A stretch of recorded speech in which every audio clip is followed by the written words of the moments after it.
Hello friends, स्वागत है आपका इजी एग्जाम सीरीज में। आज के वीडियो आपके लिए काफ़ी ज़्यादा इंपॉर्टेंट होने वाला है। आज के वीडियो में हम बात करने वाले हैं इंटरनेशनल लॉ की, पब्लिक इंटरनेशनल लॉ की। ठीक है, यह आपका वीडियो आप लोग जानते हैं कि इसका थ्योरी पार्ट और चाहे हो गया चाहे एमसीक्यू पार्ट हो गया, यह आपका दोनों काफ़ी ज़्यादा इंपॉर्टेंट होता है।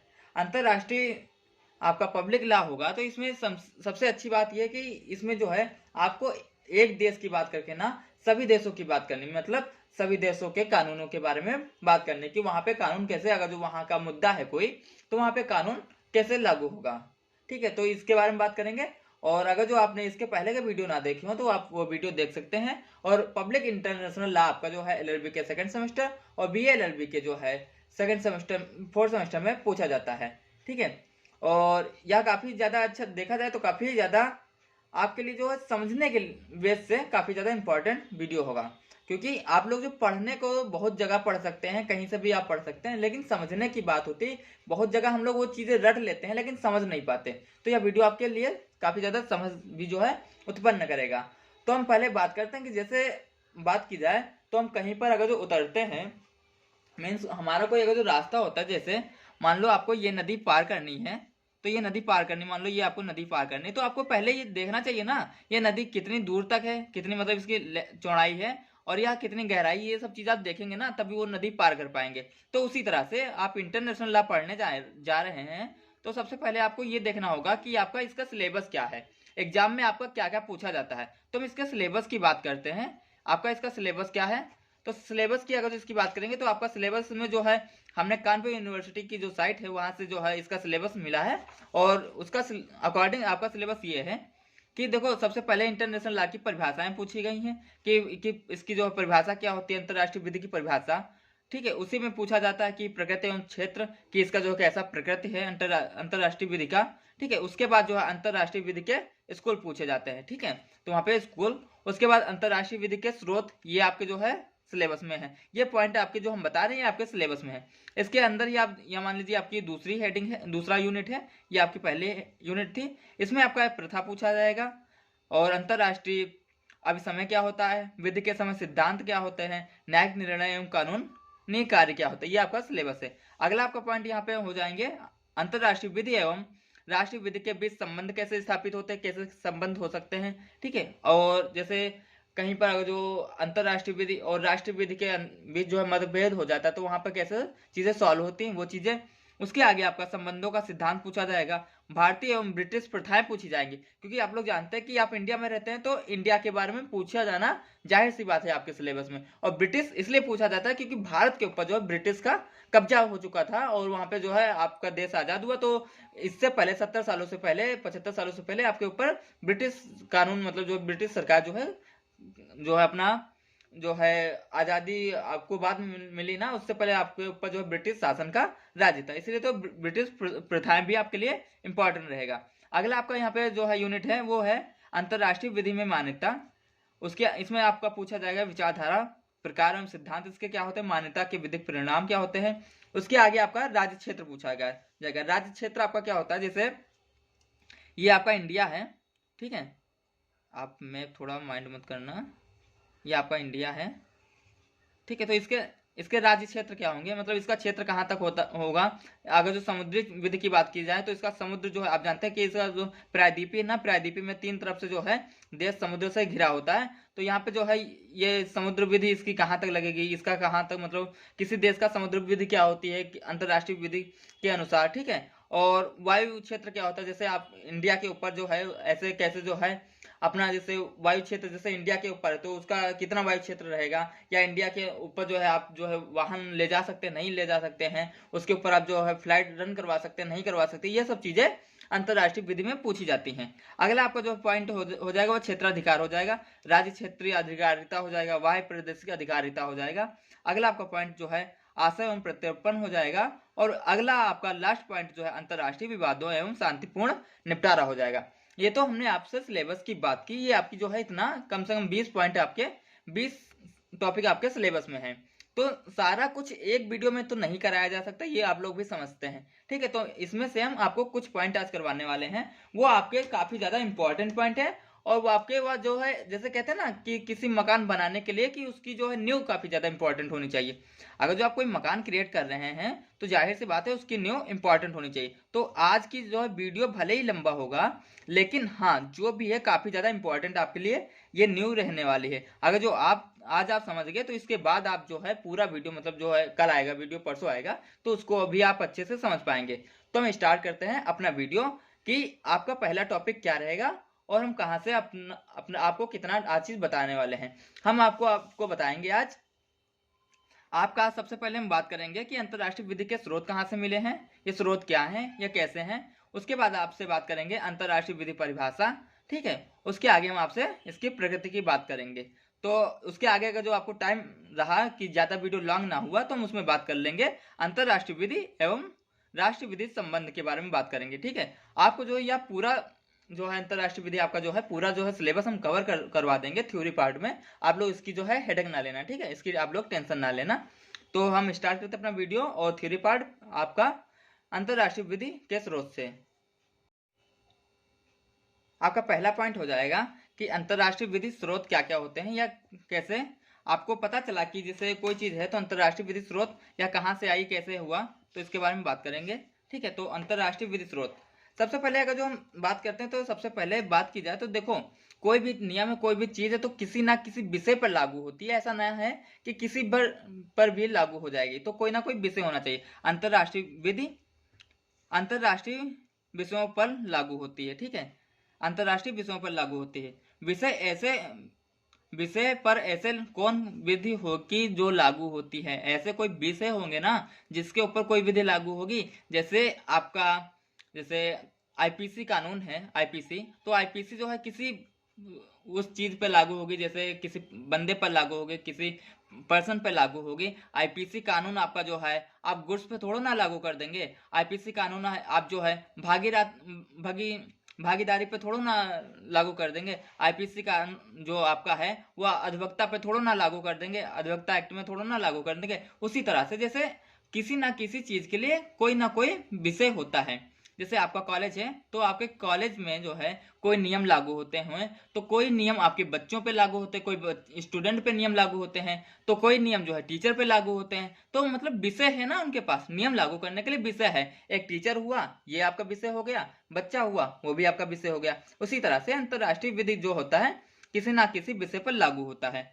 विषय पर ऐसे कौन विधि लागू कर देगा, जैसे ये सवाल उठता है, मतलब ऐसे कौन से विषय होंगे ना कि जिस पर विधि लागू कर दिया जाएगा, तो वह है कि तो यह विधि किसी स्रोत से आई होगी। ऐसा जैसे नियम हम लागू कर रहे हैं, जैसे आप सिंपल सा देखिए, आप जो 1+1 बराबर 2 बोल रहे हैं, तो 1+1 बराबर 2 जब आपने बोला तो ये प्लस का जो है ना ये किसी सब्जेक्ट पे लागू होगा। किस सब्जेक्ट पे लागू होगा, मान लो 1 पे आपका जो है नियम लागू हो रहा है, तो नियम कौन सा लागू हो रहा है, ये प्लस का लागू हो रहा है। ये प्लस आपका कहीं ना कहीं से तो आया होगा ना। प्लस आपका कैसे आ सकता है, आपका प्लस आ सकता है प्लस प्लस, ये प्लस प्लस करके प्लस आपका आ जाएगा, या फिर माइनस और माइनस का ऐड कर देंगे तब आपका प्लस आ जाएगा। इसी तरह से जैसे ये प्लस कहीं ना कहीं से आया ना, तो ये जो नियम आपका आया कहीं ना कहीं से आया ना, तो इसी तरह से ये जो अंतरराष्ट्रीय विधि का कानून आया ये भी कहीं ना कहीं से तो आया होगा। तो उस विधि की हम बात करते हैं, उस वो जो तत्व है जो जहां से वो आया है कानून आपका, उसकी हम बात करते हैं। तो वहां पर आप देखिए क्या है कि विधि किसी स्रोत से आई होगी, आप लोग जानते कहीं ना कहीं से आया होगा, किंतु कौन कौन वे विधि हैं या कौन कौन से वे तरीके हैं जो ये सभी विधि को लेकर आए हैं, ठीक है। देखो सिंपल सा चीजें हैं, तो ऐसा आपको बताना होगा कि ऐसे कौन सी चीजें हैं जो ये विधि लेकर आए हैं, तो वहां पे जो है ये चीजें हो जाएंगी। इसका कोई संहिताबद्ध नियम नहीं है कि भैया कि प्लस प्लस, अगर जो प्लस आपको लाना है तो माइनस माइनस करके प्लस लाना है, या फिर प्लस लाना है तो प्लस प्लस करके प्लस लाना, ऐसा आप लोग यहाँ जानते हैं। लेकिन अंतरराष्ट्रीय विधि में इसका कोई परफेक्ट नियम नहीं है, कोई परफेक्ट पूर्णता स्पष्ट नहीं किया गया है कि आपको ऐसे यह नियम लाया गया है, लेकिन परफेक्ट स्पष्ट नहीं है, लेकिन हाँ नियम लाया गया है। आगे आपके बात करते हैं अंतरराष्ट्रीय विधि जो है आपका, ये आपकी विधि जो है अंतरराष्ट्रीय विधि ये गतिशील है। गतिशील मतलब जैसे अंतरराष्ट्रीय विधि आपकी जो है ये गतिशील है। गतिशील का मतलब यह है जैसे सन 1900 में कोई दूसरा नियम था, तो में कोई दूसरा नियम हो गया होगा, नियम चेंज हो गया। मतलब ये टाइम के अकॉर्डिंग नियम चेंज करते रहते हैं। देखो अपने संविधान में देखा जाए तो संविधान में भी नियम चेंज होते हैं। ऐसा नहीं होता है कि जो है आज जो नियम है वो 10 साल बाद भी नियम रहेगा, वो 20 साल बाद भी नियम रहेगा, ऐसा नहीं है। नियम बदलते रहते हैं, ठीक है। इसी तरह से जो है इस विधि में भी टाइम के अकॉर्डिंग नियम चेंज होते रहते हैं। और मान लो जैसे इसमें नियम चेंज हुए, ठीक है, मान लो कोई भी नियम चेंज हुआ यहाँ पे, तो नियम या फिर इसमें ऐड होगा, अंतरराष्ट्रीय विधि में नियम ऐड होगा, या फिर ऐड नियम जो है इसमें से माइनस हो जाएगा, मतलब कुछ नियम कम कर दिया गया, या फिर इसमें ही कुछ एडिट किया गया कि भैया मतलब ये गलत है, इसको थोड़ा इंप्रूव करके ये चीजें कर ली जाए। तो चाहे नियम बदले जाए, चाहे ऐड हो, चाहे माइनस हो, चाहे इंप्रूवमेंट किया जाए, उस नियम को, इस चीज को, जो नियम बदला या इंप्रूवमेंट हुआ, इस नियम को आपको कहाँ रखा गया है? इस नियम को आपको अंतरराष्ट्रीय न्यायालय स्टैट्यूट के अनुच्छेद 38(1) में वर्णित कर दिया गया है। आपको यहाँ पे रखा गया है इस नियम को। ये चीज आप यहाँ तक समझे। इसके आगे हम आपको बात करते हैं, ठीक है। जैसे नया नियम आएगा तब भी उसको जो है कहाँ पे अनुच्छेद 38(1) में वर्णित कर दिया गया है। कहाँ पे? अंतरराष्ट्रीय न्यायालय के स्टैट्यूट्स के अनुच्छेद 38(1) में। अगला आपका पॉइंट देखो, ये तो आपको नियम आ गया कि कहाँ से आया, मतलब कैसे, अगर जो मान लो नियम चेंज होता तो क्या हो जाएगा। अगला हम इसके देखते हैं कि इसके स्रोत क्या क्या हैं। तो सिंपल सा आपको स्रोत हम बताने की बात कर रहे हैं, तो इसके 5-6 स्रोत हैं। तो सबसे पहले हम आपको स्रोत बता देते हैं क्या क्या है।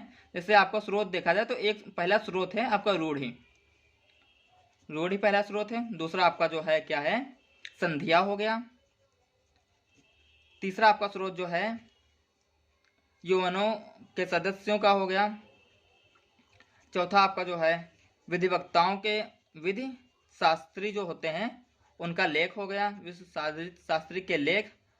ऐसा करके आपका 2 और है, इसको भी हमको आपको बताते हैं। तो आपका रूढ़ि क्या होता है? रूढ़ि सिंपल सा चीज एक है, हम आपको बताते हैं। रूढ़ि समझाने की कोशिश करते हैं। देखो रूढ़ि आपका क्या होता है? रूढ़ि देखो सिंपल सा चीज है। रूढ़ि आपकी कोई होगी तो ये कहीं ना कहीं से बन के आती है। कहाँ से बन के आएगी? इससे पहले का जैसे आपको देखा जाए तो सिंपल सा एक चीज देखो, आपका जैसे मान लो ये लिखा है इक्वालिटी, इक्वालिटी, ठीक है। तो इक्वालिटी वर्ड जो है ये डायरेक्ट इक्वालिटी तो बन नहीं गया। ये कहाँ से बना है? ये ई से बना है, क्यू से बना है, ए से बना है ना। इससे पहले ये शब्द बने होंगे ना। इसी तरह से रूढ़ि डायरेक्ट नहीं बना है। इससे पहले क्या हुआ? इससे पहले आपकी प्रथा बनी, ठीक है। अब प्रथा जो है कहाँ से आया है? प्रथा आपका जो है रोमन शब्द है। प्रथा शब्द आपका रोमन शब्द है। इसको हम अभी आपको समझाते हैं। प्रथा आपका रोमन शब्द है जिसका जो है अर्थ होता है कि अभ्यास में लाना। प्रथा शब्द का अर्थ क्या होता है? अभ्यास में लाना, मतलब उसका डेली प्रैक्टिस करना, ऐसा आप बोल सकते हैं। अभ्यास में लाना, प्रथा से अभ्यास, अगर जो इसका देखा जाए तो इसका जो है मतलब होता है, या फिर इसका जो तात्पर्य होता है कि किसी चीज को अभ्यास में लाना, ठीक है। तो प्रथा से रूढ़ बनता है। ये जो प्रथा से रूढ़ बनने का नियम है, ये जैसे इसमें टाइम पीरियड कितना कुल लगेगा ना। जैसे 100 वर्ष हुआ, 200 वर्ष हुआ, ये टाइम पीरियड इसका कुछ क्लियर नहीं होता है कि कितने वर्ष में प्रथा, कोई चीज प्रथा से रूढ़ बन जाएगी। आपको हम सिंपल एक एग्जांपल से समझाते हैं। देखो जैसे आज से बात कर लो, आज 2021 है, तो आज से पहले 1921 की बात कर लेते हैं।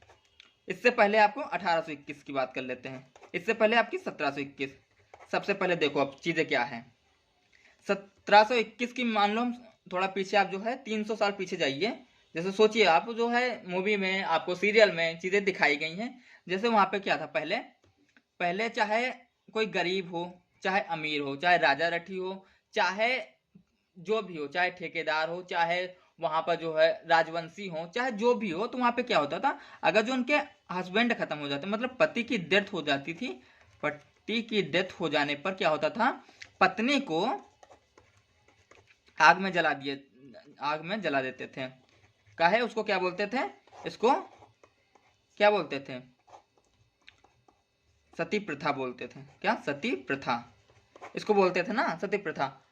सती प्रथा इसको बोलते थे। आज से लगभग 100 साल की बात की जाए तो 100 साल भी पहले भी बोलते थे इसको सती प्रथा। लेकिन हाँ, 100 साल पहले थोड़ा कम हो गया, थोड़ा नहीं, थोड़ा बहुत ही ज्यादा कम हो गया।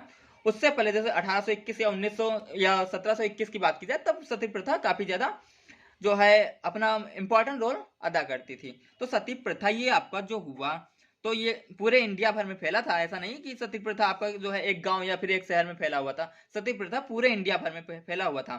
तो ये सती प्रथा का, जिससे आप लोग जानते हैं कि यहाँ पे पति की डेथ हो जाने के बाद पत्नी को जला देते थे। तो मान लो आपका सिंपल सा चीज है, ये मान लो आपका एक घर है, ये आपका मान लो एक सिटी है, यहाँ पे इतने आपके घर बने हैं। आप जो है एक टीचर की तरह ना, आप बस एक ये समझ लो, आप एक फ्रेंड एक भाई की तरह बस समझने की कोशिश करना, आपको पूरा समझ में आएगा। ठीक है, एक टीचर की तरह ना समझो ना मेरे को एक टीचर समझना है, ना हम आप लोगों को स्टूडेंट समझते हैं। आप सिंपल सा एक भाई या फिर एक दोस्त की तरह समझ सकते हैं। ठीक है, और मैं उसी लैंग्वेज में समझाने की कोशिश करता हूँ, क्योंकि मुद्दा ये होता है कि समझ में आना चाहिए, चाहे जिस लैंग्वेज में समझाएं, जिस लैंग्वेज मतलब इंपॉर्टेंट ये है आपको चाहे उदाहरण से समझाएं चाहे जैसे, लेकिन समझ में आना चाहिए। ठीक है, तो हम कोशिश करते हैं कि आपको समझ में आए, और हम अच्छे से एग्जाम्पल भी क्रिएट करने की कोशिश करते हैं। ये मान लो आपका एक सिटी हो गया, मान लो आपका एक सिटी हो गया, तो यहाँ पे क्या हुआ, या फिर ये आपका एक विलेज हो गया, ये आपका घर हो गया। तो यहाँ पे मान लो आपने क्या किया कि आज कोई नियम चालू किया कि जैसे आज से आप क्या करना है कि आप 1 घंटा रोज पढ़ रहे हैं, मान लो 1 घंटा रोज पढ़ रहे हैं। इसको 1 दिन किया, फिर इसको 10 दिन किया, फिर इसको क्या किया 1 साल किया, इसको फिर क्या किया 100 साल किया। मान लो यही स्टेप आपको क्या हुआ, यही स्टेप आपके पूरे खानदान ने, आपके पूरे जो है गांव वालों ने यही स्टेप सेम टू सेम, और यही आपका पूरे सिटी वालों ने स्टार्ट कर दिया फॉलो करना, सिटी वालों ने फॉलो करना स्टार्ट कर दिया। तब उस समय का ये स्टेप जो आपका था, उस समय का ये स्टेप जो आपका था वो क्या होगा, वो एक प्रथा बन जाएगा। ये एक प्रथा बन जाएगी, आपके मरने के बाद भी वो चीज फॉलो हो जाएंगी, क्योंकि वो एक प्रथा बन गई। अब ये प्रथा जो है, ये जब किसी ना किसी ने जो है सती प्रथा चालू की होगी, किसी पहला बंदा तो कोई ना होगा ना जिसने जो है पति के मर जाने के बाद पत्नी को जलवाया होगा, कोई पहला बंदा होगा ना। तो उस वहीं से ये चीजें चालू हो गई। तो क्या हुआ, धीरे धीरे वो प्रथा बन गई। अब प्रथा क्या बन गई, अभी कुछ दिन पहले, जैसे 100 साल की पहले की बात की जाए, 200 साल पहले की बात की जाए, तो वहां पे क्या हुआ, ये यही प्रथा नियम बन गए थे। और भाई नियम बन गए, नियम बन जाएंगे तो आप लोग जानते हैं कि चाहे जो हो नियम उसके लिए लागू करना ही पड़ेगा। क्योंकि आप लोग देखते हो ना, बहुत बड़े बड़े रजवाड़े थे, बड़े बड़े जो है वहां पे जमींदार वगैरह थे, तो वहां पर भी अगर जो उनके लड़का खत्म हो जाता था तो उनकी बहू को जलाना पड़ता था, तो वो नियम बन जाते थे। ये चीजें आज जो है मान्यता में नहीं है, लेकिन हाँ 1700 ईस्वी की बात करेंगे या फिर 1800 की ईस्वी की बात करेंगे, तब ये अपने खूब जोर शोर पे थी। तो उसी तरह से हम आपको ये समझाना चाह रहे हैं कि जैसे ये जो आपकी प्रथा थी, ये आपकी रूढ़ियां बन गई, और रूढ़ियां क्या हुई, आपके जो है अंतरराष्ट्रीय विधि की एक जो है स्रोत है। आपकी रूढ़ियां एक अंतरराष्ट्रीय विधि की स्रोत है, प्रथा जो है आपकी रूढ़ियां बनती हैं। ये आपका प्रथा था, प्रथा आपका नियम बन जाएगा, नियम ही जो है रूढ़ियां बनती हैं। ठीक है, और नियम ही रूढ़ियां होती हैं। तो इसका टाइम पीरियड नहीं क्लियर है कि यार कितने टाइम पीरियड के अंदर प्रथा जो है रूढ़ी बन जाती है। इसके आगे हम आपको बात करते हैं। देखो मूल और सबसे यही तब जो है सबसे ज्यादा इंपॉर्टेंट ये रूल था। ये जैसे रूढ़ियां जो है आज से जो है अगर जो 200 साल की बात की जाए, 300 साल पहले की बात की जाए, तो रूढ़ियां जो है अंतरराष्ट्रीय विधि की एक इम्पॉर्टेंट स्रोत थी।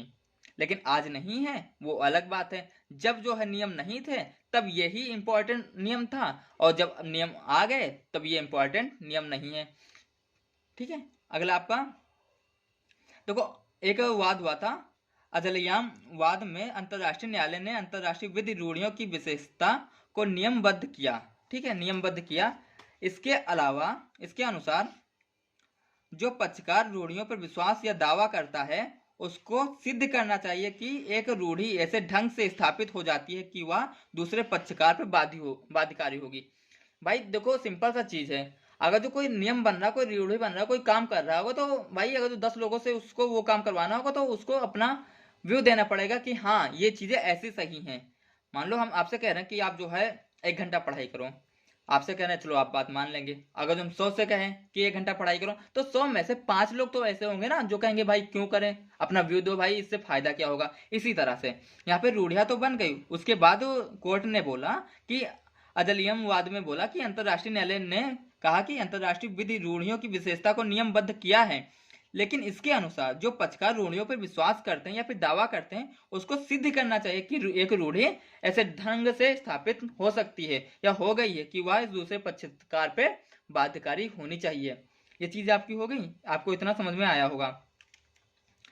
और और एक बात देखी जाए कि रूढ़ियों का तात्पर्य यह था कि जिसका तात्पर्य अभ्यास होता है, प्रथा रूढ़ी तब बन जाती है जब उसे वैधानिक मान्यता मिल जाती है, मतलब उसको एक जो है वैधिक मान्यता मिल जाती है, वैधानिक मान्यता मिल जाती है, तब रूढ़ियां जो है नियम बन जाती हैं। और कोई भी प्रथा अंतरराष्ट्रीय रूढ़ी तब बन जाती है जब वह न्यायोचित ठहराने के लिए पूर्णता या पर्याप्त रूप से जो है परिपक्व हो जाती है, मतलब पर्याप्त रूप से उसको मान लिया जाता है। अगला आपका रूढ़ियों में आपके 3 क्रम है भाई। रूढ़ियों जो है इसके लिए क्या क्या आवश्यक होता है? रूढ़ियों के लिए आपको जो है अवधि आवश्यक होती है, इसके आगे जो है आपको जो है एक निरंतरता और समानता आवश्यक होती है, और इसके आगे आपको जो है सामान्यता आवश्यक होती है। अवधि में आपका क्या होता है? जब कोई विशिष्ट आचरण राज्यों द्वारा लंबी अवधि से अभ्यास में लाया जाता है। आप लोग जानते हैं कोई भी चीज को आप अभ्यास में करते हैं, लंबी अवधि से अभ्यास में लाया जाता है, तब किसकी प्रवृत्ति की रूढ़ी बनने की हो जाती है, तब जो है उस चीज को रूढ़ी बनने की प्रवृत्ति हो जाती है। किसी प्रथा को रूढ़ी में परिवर्तित करने के लिए उसका समय लगता है, लेकिन यह कोई गारंटी नहीं कि वह कितना टाइम लेगा। और यहीं पे एक वाद हुआ था, यंग जेकब और जोहाना वाद। इसमें क्या बोला गया था कि लॉर्ड स्टोवेल ने कहा था कि 100 वर्ष की अवधि किसी रूढ़ी बनने के लिए पर्याप्त होती है। ठीक है, अगला ये पॉइंट हो गया। आपका अगला पॉइंट है निरंतरता और समानता। यहाँ पे आपका क्या है? प्रथा को राज्य द्वारा निरंतर किया जाना चाहिए। कोई भी चीज है, जैसे आपका अभी आपको बताया कि कोई भी प्रथा है उसको निरंतर करना चाहिए। जैसे आपका जो है सती प्रथा थी, वो निरंतर जो है फॉलो की गई, तो जो है वह नियम भी बन गया था उस टाइम के लिए, लेकिन उसको जो है समाप्त कर दिया गया। और बहुत से आपके जो है अच्छे अच्छे लोग हुए, जैसे राजा राम मोहन राय वगैरह हुए, जिन्होंने जो है सती प्रथा को जो है समाप्त करने में काफी ज्यादा हेल्प की। ठीक है, और आपके बहुत से ऐसे महान व्यक्ति हुए जिन्होंने जो है काफी ज्यादा रूढ़ियों को समाप्त किया। यही में आपका अगला पॉइंट हो जाएगा, किसी भी प्रथा को राज्यों द्वारा निरंतर अनुसरण करना चाहिए। आप लोग जानते हैं स्थायी अंतरराष्ट्रीय न्यायालय ने लोटसवाद में कहा था, यहाँ पे आपका एक लोटसवाद हुआ था, उसमें उन्होंने कहा था कि अभ्यास निरंतर और समान होना चाहिए। कोई भी आचरण बार बार और नियमित रूप से अभ्यास में लाए जाने से वो रूढ़ियों में परिवर्तित हो जाता है। यह आवश्यक नहीं कि आचरण के प्रयोग में एक रूपता हो। ठीक है, और यह भी नहीं आवश्यक है कि फिर भी इसका प्रयोग अधिकतर मामलों में होना चाहिए। ठीक है, ये चीजें हो गई। आपका अगला जो पॉइंट हो जाएगा वो आपका सामान्यता हो जाएगा। ठीक है, यहाँ पे आप थोड़ा ध्यान दीजिएगा। सामान्यता यह आपका जो है रूढ़ियों का ही पार्ट है। सामान्यता में क्या है? एक आचरण को रूढ़ी में परिवर्तन करने के लिए आवश्यक होता है। कोई भी आचरण होता है उसको रूढ़ी में परिवर्तन करने के लिए आवश्यक होता है। क्या आवश्यक होता है? उसको अधिकांश राज्यों द्वारा प्रयोग में लाया जाए। जैसे हमने आपको बताया कि आपका जो है अभी आपको मोहल्ले वाली बात बताई ना हमने, कि जैसे ये जो है आचरण है इसको रूढ़ी बनने के लिए, जैसे आपका देश है, मान लो ये आपका देश है, इसको जब जो है आचरण है इसको रूढ़ी बनने के लिए जो है सामान्यतः ये राज्य ये राज्य ये राज्य, राज्य का मतलब मेरा देश है। ठीक है, ये देश अगर तो सब इसको जो है लेकर आते हैं, अधिकांश राज्य अपने प्रयोग में लेकर आते हैं, तो यही फिर जो है नियम बनने के लिए हो जाता है। ठीक है, अगला आपका पॉइंट है संधियां। संधि आप लोग जानते हैं कि दो लोगों के बीच में होने वाले जो है अच्छे से व्यवहार, मतलब अच्छे से उनका जो है वो एक मिनट अच्छे से उनका जो आपस में समझौता होता है उसको संधिया कहते हैं। ठीक है, वर्तमान समय में देखा जाए तो संधियां सबसे ज्यादा महत्वपूर्ण रोल अदा करती हैं या महत्वपूर्ण एक स्रोत हैं। ठीक है, अगला आपका पॉइंट, अकॉर्डिंग टू अंतरराष्ट्रीय न्यायालय के स्टैट्यूट के अनुच्छेद 39(1) के अनुसार अंतरराष्ट्रीय अभिसमय चाहे वे साधारण हो या विशिष्ट हो, न्यायालय द्वारा लागू किए जाते हैं। ठीक है, आप लोग ये चीज समझे कि अनुच्छेद 39(1) के में दिया गया है कि अंतरराष्ट्रीय अभिसमय चाहे वो साधारण हो या फिर विशिष्ट हो, ठीक है, दोनों को न्यायालय में लागू किया जाता है। अगला आपका पॉइंट, संधियां 2 या 2 से अधिक राज्यों के मध्य होती हैं। ठीक है, मध्य अंतरराष्ट्रीय विधि के अन्य विषयों के मध्य करार होता है। आप लोग जानते हैं कि 2 लोगों के बीच ही करार होगा। ठीक है, और या फिर 2 से अधिक लोगों के बीच करार हो सकता है। जैसे इंडिया और पाकिस्तान के बीच आपका करार हो सकता है, पाकिस्तान इंडिया और चाइना के बीच में करार हो सकता है। ठीक है, इन सब चीजों का करार होता है। और फिर ज्यादातर राज्यों में जो है, ज्यादा पर देशों में, जैसे राज्य का मतलब मेरा जो है आपका उत्तर प्रदेश हरियाणा नहीं है, राज्य का मतलब जो है देश है, ठीक है, देशों में हो सकता है करार, जिनके द्वारा वे अपने संबंधों को स्थापित करते हैं।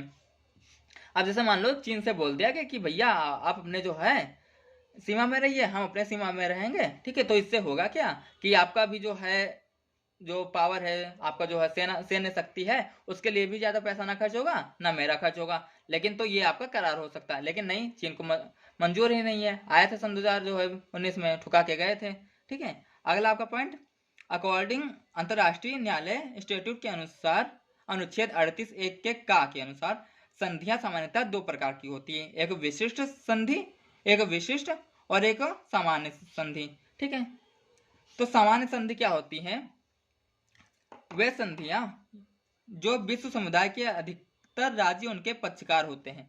मान लो हमने 1+1 नियम बनाया, मान लो हमने 1+1 बराबर 2 का नियम बनाया, तो इसमें अगर जो अधिकतर राज्य जो है इसके जो है संपर्क में हुए, मतलब 1+1 बराबर 2 अगर जो होता है, तो ज्यादातर राज्य अगर जो इसके फॉलो करते हैं या फिर इसको सपोर्ट में होते हैं, तो वो संधि जो होगी वो जो है सामान्यता संधि हो जाएगी, सामान्य संधि हो जाएगी। और विशिष्ट संधि ये होती है, जैसे मान लो आपके 10 आपके देश हैं, तो 10 देश हैं, तो ऐसा तो है ना कि अगर जो 1+1 बनना है और 2 बना है तो इसको सभी लोग मानेंगे।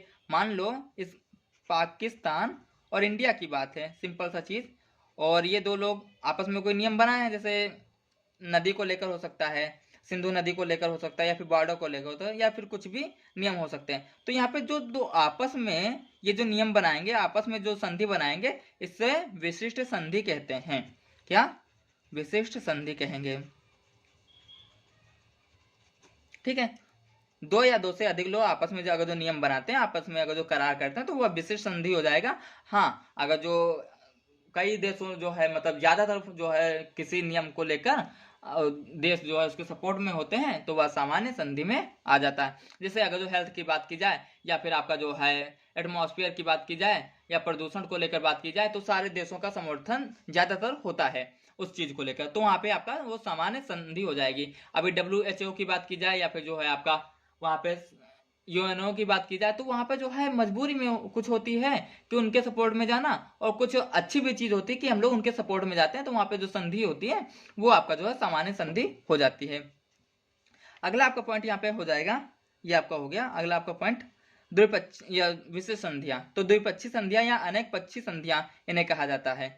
ये दो या दो से अधिक प्रभुत्व संपन्न राज्यों के सरकारों के बीच होती है। प्रभुत्व संपन्न सरकार ये होती है कि जैसे भाई किसी देश का, मान लो आपका इंडिया है, तो इंडिया इस समय आपका प्रभुत्व संपन्न है, वो खुद का मालिक है इंडिया, और आज से 1947 से पहले की बात की जाए तो वह जो है प्रभुत्व संपन्न नहीं था।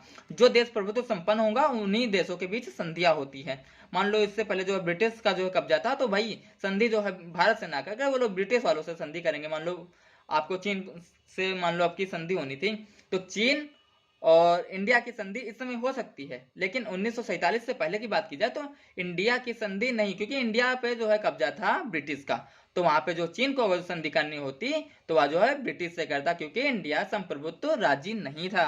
अब वह इंडिया संप्रभुत्व राज्य है, क्योंकि इंडिया पे उसका स्वयं का कब्जा है, इंडिया वालों का, किसी दूसरे का नहीं। इनमें निसंदेह विशिष्ट संधियां सामान्य विधि के नियमों को प्रतिपादित नहीं करती हैं, फिर भी इनका अत्यधिक महत्व है। यह जानते हैं कि सामान्य विधि को पालन नहीं करते, लेकिन इसमें अत्यधिक महत्व होता है। यह आपका जो है स्रोत का 2 पॉइंट हो गया। आपका तीसरा पॉइंट है न्यायिक विनिश्चय। न्यायिक विनिश्चय क्या होता है, यह अंतरराष्ट्रीय विधि के सहायता में गौड़ स्रोत माना जाता है, मतलब एक महत्वपूर्ण स्रोत माना जाता है। न्यायिक विनिश्चय आपका महत्वपूर्ण स्रोत माना जाता है, क्योंकि न्यायालय निर्णय किसी पूर्ण निर्णय को सृजन नहीं करते, और न्यायिक विनिश्चय को किसी भी विवाद के पक्षकारों के अतिरिक्त इनकी कोई वादिता नहीं होती है, ठीक है।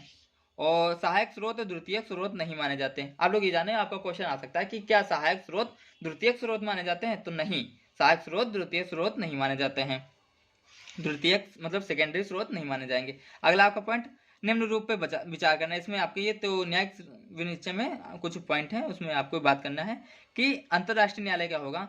अंतरराष्ट्रीय न्यायालय प्रमुख अंतरराष्ट्रीय न्यायिक अभिकरण है, इसके निर्णय केवल पक्षकारों पर ही बाध्यकारी होते हैं। जैसे हम और आप कोई भी निर्णय ले रहे हैं, कोई भी कहीं पर भी जा रहे हैं, कहीं पर कोर्ट में जा रहे हैं, तो हमारे और आपके ऊपर ही वो नियम लागू होंगे ना, क्योंकि हम लोग कोर्ट में जा रहे हैं। हम लोग वो अगर जो नियम मानेंगे, वो चीज मानेंगे, तभी तो वो हमारे ऊपर लागू होगा। अभी आपको ये हम एग्जाम्पल से बता रहे हैं, आपको समझ में आएगा। तो यहाँ पर हम बात करने वाले थे, ठीक है, जैसे कोई निर्णय है तो वहां पे किसके ऊपर बाध्यकारी होगा। जैसे मान लो आप जो है इंडिया, एक हुआ जो है आपका नेपाल रख लो, और ये आपका चीन रख लो। ये तीन चीज हैं। ये तीनों लोग कहाँ गए? ये गए अंतरराष्ट्रीय कोर्ट, मतलब वर्ल्ड वर्ल्ड कोर्ट में। तो यहाँ पे क्या हुआ, मान लो वर्ल्ड कोर्ट ने इन तीनों पे कोई चीजें बताई, तो इन तीनों पे चीजें बताई, तो ये जो मान लो कोई नियम इन तीनों के लिए बताया, तो वो नियम इनके लिए लागू होगा। अब सोचो कि इसके साइड में आपका पाकिस्तान है, तो पाकिस्तान भैया तो वहां पे गया ही नहीं है, किसी मुद्दे के लिए गया ही नहीं। तो पाकिस्तान जब उस चीज के लिए गया ही नहीं, जब उसने हामी भरी ही नहीं उस नियम के लिए, जैसे ये नियम इसने जो है, जैसे वर्ल्ड कोर्ट ने बोला कि 1+1 = 2 होता है, ठीक है, तो इंडिया, नेपाल, चीन ने ये नियम मान लिया। तो ये नियम मान लिया, तो ये नियम जो मानेंगे तो भैया इनको मानना पड़ेगा। और मान लो यही नियम पाकिस्तान ने नहीं माना, 1+1 = 2 नहीं होता है, तो ये नियम जो है पाकिस्तान पे बाध्यकारी नहीं होगा।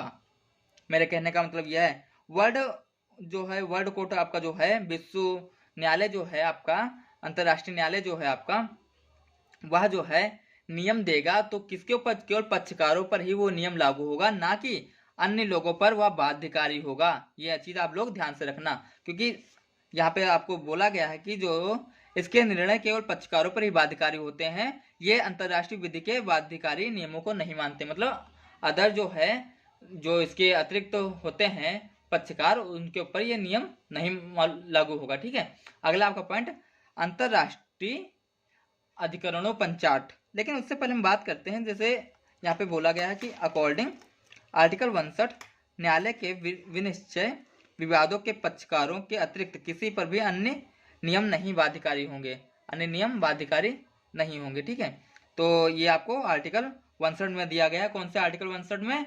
ये जो है आप लोग जानते हैं न्यायालय के स्ट्यूट के आर्टिकल 61 में। आप इसको जो है, आप भारतीय संविधान में मत ढूंढने लगना कि आर्टिकल 61 में ढूंढ रहे हैं भैया न्यायालय के विनिश्चय विवाद, वहां पे नहीं। ये आपका जो है अंतरराष्ट्रीय स्ट्यूट के अनुच्छेद 59 में दिया गया है। अगला आपका पॉइंट, अंतरराष्ट्रीय अधिकरणों पंचाट।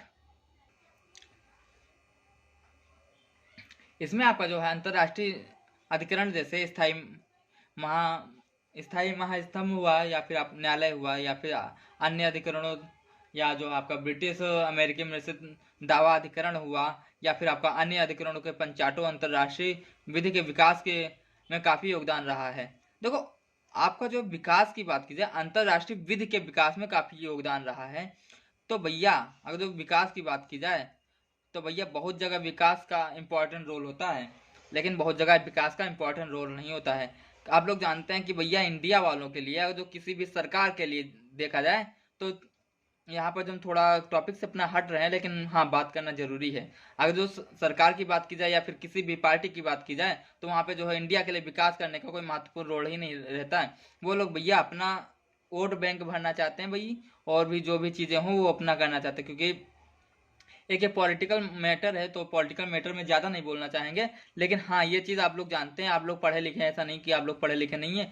LLB कर रहे हैं आप लोग, जो एडवोकेट होने वाले हैं, अभी 3 साल बाद आप लोग जो वकील बन जाएंगे, आप जो है अपने जो है देश के कानून में काफ़ी ज़्यादा सहायता करेंगे।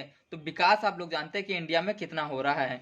ठीक है, तो काफ़ी ज़्यादा इंडिया वालों के लिए विकास इंपॉर्टेंट रोल होने वाला है। अगर जो विकास हो रहा है अपने इंडिया में तो बेहतर है, लेकिन अंतरराष्ट्रीय जो है विधि में जो है विकास का काफी ज्यादा योगदान रहा है। किस चीज में? अंतरराष्ट्रीय विधि में विकास जो है रहा है। किसके कारण से? अंतरराष्ट्रीय अधिकरणों पंचाट के कारण से। और विकास किसी का नाम हो सकता है, और विकास किसी का भाई काम हो सकता है। तो इंडिया में तो विकास नाम ही रहता है, और बाहर देखा जाए या फिर कहीं अन्य जो है देशों में देखा जाए तो विकास होता भी है, क्योंकि उनका जो है मेन मुद्दा विकास वाला काम होता है, तो विकास वो लोग करते हैं। इंडिया में विकास का नाम होता है। आपको जो है इलेक्शन आने वाले हैं तो विकास के नाम पे भैया ले जाओ वोट, चलेगा अभी आपका। और सॉरी आपको कुछ ज़्यादा। अगला आपका पॉइंट, राष्ट्रीय न्यायालयों के विनिश्चय ये अंतर्राष्ट्रीय विधि में विशेष महत्व नहीं रखते हैं। अगला इसमें क्या होता है, इसीलिए जो है इसमें क्या बोला गया कि जैसे न्यायालय के जो विनिश्चय होते हैं, ठीक है, इसमें जो है ये अंतर्राष्ट्रीय विधि के मैटर में ज़्यादा महत्व नहीं रखते हैं। और इसमें होता है कि ओपनहाइम एक जो है विधि शास्त्री थे, विधि जो है शास्त्री थे, उन्होंने क्या बोला था, उन्होंने कहा कि राष्ट्रीय न्यायालयों को निर्णय को अंतर्राष्ट्रीय विधि के स्रोत में नहीं माना जाता है। मतलब यहाँ पे आपका क्या है कि देखो, राष्ट्रीय न्यायालयों के निर्णय को अंतर्राष्ट्रीय विधि के स्रोत नहीं माना जाता। जैसे आपका इंडिया की बात की जाए, मान लो इंडिया में सुप्रीम कोर्ट ने ये कोई चीज बोल दिया, कोई फैसला दिया, तो ये जो फैसला है ये इंडिया में माना जाएगा, क्योंकि मान लो 1967 का फैसला है और 2021 में कोई केस नया गया, तो क्या होगा कि इसके अकॉर्डिंग ये जो है सन 2021 वाला केस सॉल्व कर दिया जाएगा। लेकिन यही चीज उन्होंने बोला कि जो भैया राष्ट्रीय न्यायालय की बात होती है ये अंतर्राष्ट्रीय विधि का स्रोत नहीं माना जाता है। अंतर्राष्ट्रीय विधि का स्रोत अलग माना जाएगा, लेकिन और राष्ट्रीय जो है न्यायालय का स्रोत अलग होते हैं। उसका जो है कोई भी वाद से जो है अंतर्राष्ट्रीय न्यायालय का जो है कोई भी संबंध नहीं होता, उसके स्रोत नहीं होते। अगला आपका पॉइंट, क्षेत्रीय न्यायालय के विनिश्चय। यहाँ पे क्या होगा, विशिष्ट क्षेत्रों में विवादों को हल करने के लिए क्षेत्रीय अधिकरण न्यायालय की स्थापना अंतर्राष्ट्रीय न्यायालय द्वारा तत्कालिक विकास जो है मतलब तात्कालिक एक विकास है। तो यहाँ पे मान लो जैसे क्षेत्रीय न्यायालय की अगर जो कोई दिक्कत आती है तो वहां पे बोला गया कि हाँ भैया क्षेत्रीय न्यायालय में अगर जो कोई दिक्कत है तो वहां पे भैया वहाँ जो है आपको जो है क्षेत्रीय न्यायालय एक बनवा दिया जाएगा। किसके द्वारा, वहां पे अंतर्राष्ट्रीय न्यायालय की स्थापना कि जो है वहाँ पे अंतर्राष्ट्रीय न्यायालय के द्वारा तात्कालिक वह विकास कर दिया गया। मतलब वहाँ पे एक क्षेत्रीय न्यायालय की व्यवस्था के लिए उसने कदम उठाया, किसने, अंतर्राष्ट्रीय न्यायालय ने। इनका विशिष्ट क्षेत्रों में अंतर्राष्ट्रीय विधि के विकास में काफी योगदान रहा है। अगला आपका पॉइंट, विधि वक्ताओं का लेख। विधि वक्ताओं मतलब जो आप विधि शास्त्री होते हैं, उन्होंने भाई बहुत चीजें लिखी होती हैं, तो उनका लेख जो होता है ये एक स्रोत मानने के लिए अच्छा होता है, लेकिन इसमें भी कुछ चीजें हैं। अंतर्राष्ट्रीय न्यायालय इंस्टीट्यूट के अनुसार विभिन्न राष्ट्रों के सुयोग्य और प्रख्यात विधिवक्ताओं के ग्रंथ, लेख व शिक्षाओं अंतर्राष्ट्रीय विधि के नियमों को निर्धारित करने के लिए सहायक होते हैं। ठीक है, उन्होंने जो लेख लिखे हैं या फिर जो उनकी शिक्षाएं हैं या फिर जो है उनके ग्रंथ हैं वह अंतर्राष्ट्रीय विधि के जो है नियमों के लिए सहायक होते हैं। अगला आपका पॉइंट यहाँ पे, इंस्टीट्यूट के आर्टिकल 38(1) के घ के अंतर्गत क्या बोला गया, विधिवक्ताओं के लेखों को विधि के नियमों के निर्धारण करने में गौण साधन माना जाता है या माना गया है। ठीक है, अगला आपका पॉइंट, इन्हें अंतर्राष्ट्रीय के विधि मान्य स्रोत में ना रखा गया, फिर भी इन्हें बहुत ज्यादा इंपॉर्टेंस है। मतलब इनको क्या, जो लेख होते हैं या फिर जो ग्रंथ होते हैं विधिवक्ताओं के, इनको जो है विधि मान्य स्रोत में नहीं रखा गया है, या जो है कानूनी रूप से मतलब विधि जो मानता है, कानून मानता है, उसके स्रोत में नहीं रखा गया, लेकिन ये काफी ज्यादा इंपॉर्टेंट रोल अदा करते हैं उसके स्रोत के लिए। और जैसे मान लो कहीं पे जो है बात की जाए, जैसे कहीं पर जैसे अगर जो विधिमान्य स्रोत की बात की जाए, कहीं पे मान लो कोई वहां पे फैसला गया अंतर्राष्ट्रीय कोर्ट में, वहां पे जो है जो नियम लिखे गए हैं उसके अनुसार अगर वो सॉल्व नहीं हो पा रहा है, तो उसके बाद जो है ये अंतर्राष्ट्रीय जो आपका जो है ये ग्रंथ हुआ या फिर जो है आर्टिकल हुआ या फिर लेख हुआ, शिक्षाएं हुआ, इसके अनुसार जो है उस मुद्दे को सॉल्व कर दिया जाता है। या फिर वहां पे अगर जो ज्यादा टाइम लगता है तो भी उसके लिए सॉल्व कर दिया जाता है मुद्दों को। कहाँ से, किस रूप से, या जो है रूप देखा जाता है, यहाँ से सहायता ली जाती है, कहाँ से, लेख और शिक्षाओं से या फिर ग्रंथ से सहायता लेकर उस फैसलों को सॉल्व कर दिया जाता है। इस प्रकार के स्रोत आश्रय को अंतिम समय में के रूप में लिया जा सकता है। मतलब ये जो स्रोत, कौन से स्रोत, ये वाला जो विधिवक्ताओं के लेख थे, उनको अंतिम समय में लिया जाता है। न्यायालय इनका प्रयोग तब करता है जब वाद निपटाने में ज्यादा टाइम और अदर स्रोत विवाद निपटा ना पाए। मतलब दूसरे स्रोत जो होते हैं वो विवाद अगर जो निपटा नहीं पाते तब इनका यूज कर लिया जाता है। अगला आपका जो स्रोत है वह जो है आपका साम्या है। साम्या आपका क्या है, इसका विधि में प्रयोग विधि के स्थापित नियमों की निष्पक्षता, युक्तियुक्तता तथा अनीति को ध्यान में रखकर किया गया है। इसका यूज निरूपणकारी अभिकरण के रूप में भी नहीं किया जा सकता। ठीक है। अगला आपका पॉइंट, क्योंकि इसको शामिल किए जाने से न्यायालय को असीमित अधिकार प्राप्त हो जाते हैं।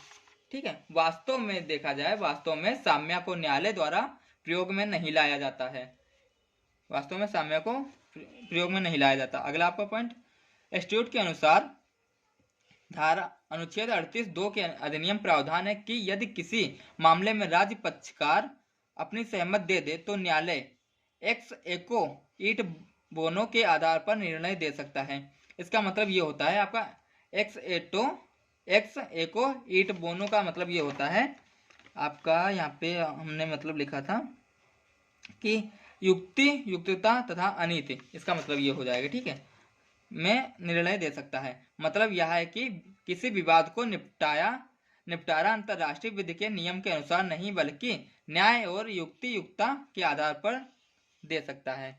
ये आपको पॉइंट समझ में आया होगा। अगर जो आपको कुछ भी चीजें नहीं समझ में आती हैं तो आप कमेंट में मेंशन कीजिएगा, हम आपको वो चीजें बताएंगे। ठीक है, अगला आपका पॉइंट, महासभा के संकल्प। यह भी आपका जो है एक अच्छा सा जो है स्रोत है। महासभा के संकल्प क्या हो जाएगा, संयुक्त राष्ट्र की महासभा के संकल्प विधिक प्रकृति के ना होते हैं तब ये राज्यों पर बाध्यकारी नहीं हो पाते। ये अपने सदस्यों पर किसी भी विधिक बाध्यता को सृजित नहीं करते हैं। ठीक है, अगला आपका पॉइंट यहाँ पे हो जाएगा, इसके कहने का मतलब सिंपल सा ये है कि संयुक्त राष्ट्र की जो महासभा है मतलब यूएनओ के संकल्प विधिक प्रकृति के नहीं होते हैं, अतः यह राज्य पर बंधनकारी होते नहीं, बाध्यकारी होंगे नहीं, तो यह अपने सदस्यों पर किसी भी विधिक बाध्यता को सृजित नहीं करते हैं, चाहे वे एक मत में हो या फिर बहुमत से स्वीकार किए गए हों। यह इनके विषय में चाहे सभी राज्यों के समान हित के विषय हो, महासभा द्वारा स्वीकार किए गए संकल्पों के माध्यम से जिन सिद्धांतों ने अंतरराष्ट्रीय विधि के रूढ़िगत नियमों की प्रति स्थिति अर्जित की है उनमें से कुछ उदाहरण हैं, जैसे अंतरराष्ट्रीय संबंधों में बल के प्रयोग या धमकी को प्रतिसिद्ध करना। अंतरराष्ट्रीय संबंधों में क्या हो जाएगा कि अंतरराष्ट्रीय संबंधों में बल के प्रयोग या धमकी के प्रतिसिद्ध करना, या फिर आत्मरक्षा करना, या फिर आत्मरक्षा निर्णय का अधिकार हो सकता है। ठीक है, आत्मरक्षा या आत्मरक्षा निर्णय का हो सकता है अधिकार। ठीक है, यहीं पे अगर कुछ बात की जाए तो महत्वपूर्ण विधि के निर्माण संकल्पों के उदाहरण आपकी बात की जाए तो यहाँ पे आपके जैसे मानवाधिकार के सार्वभौमिक घोषणा हो जाएगा। ठीक है, युद्ध के प्रयोजनों के लिए परमाणु शास्त्रों के प्रयोग का निषेध हो जाएगा। ये यूएनओ वगैरह मना कर सकता है और मना भी कर देता है, ये चीजें होती हैं। ठीक है, और भी बहुत सी चीजें होती हैं, वो आपको इतना डीपली नहीं जाना है। ठीक है, आपको एग्जाम में जो है अच्छे से करना है और आपको समझ में आए। अगला आपका पॉइंट हो जाएगा, ये आपका जो है ये जो स्रोत की बात चल रही थी, आपका सोर्स की बात चल रही थी, ये आपका सोर्स पॉइंट यहीं पे समाप्त होता है, मतलब आपका एक टॉपिक समाप्त हो गया। हम अब अगले टॉपिक की बात करते हैं। अगला आपका टॉपिक है, अब हम आपसे जो है थोड़ा बात करने वाले हैं, जैसे आपको देखते हैं कि आपका एग्जाम जो है एमसीक्यू बेस्ड ही होगा, एमसीक्यू बेस्ड आपका एग्जाम होगा। 100 क्वेश्चन होंगे। आपको जो यूनिवर्सिटी शायद 75 क्वेश्चन करवाए, आपको करना होगा। ये जो 75 क्वेश्चन हैं, इन 75 क्वेश्चन की तैयारी जो है प्रिपेयर आप कैसे कर सकते हैं। प्रिपेयर करने के लिए आपके लिए 2-3 चीजें होनी चाहिए। एक तो माइंड सेट होना चाहिए कि आपको एमसीक्यू क्वेश्चन ऐसे ऐसे करने हैं। ठीक है, और दूसरी चीज आपका जो है आप क्वेश्चन को कैसे जो मिनिमाइज कर सकते हैं, मीन्स आपके ऑप्शन मिनिमाइज कैसे कर सकते हैं। ऑप्शन मिनिमाइज करने के लिए आपको प्रैक्टिस करनी होगी क्वेश्चनों की, और प्रैक्टिस करने के लिए आपके पास क्वेश्चन सीरीज होनी चाहिए, क्वेश्चंस होने चाहिए। आपको क्वेश्चन कैसे मिलेंगे ये हम आपको अब बताने वाले हैं। आपको जो है यहाँ पे जो नंबर दिया जा रहा है, आप यहाँ से जो है क्वेश्चन की पीडीएफ ले सकते हैं। तो आपकी जो पीडीएफ लेने का मतलब यहाँ पे जो है आपको क्वेश्चन की पीडीएफ के लिए पूरी ऑल टू ऑल डिटेल बता दी जाएगी, आपको कैसे क्वेश्चन पीडीएफ मिल जाएगी। इस क्वेश्चन पीडीएफ में आपकी जो है 1900 लगभग एमसीक्यू क्वेश्चन होंगे। एमसीक्यू क्वेश्चन 300 लगभग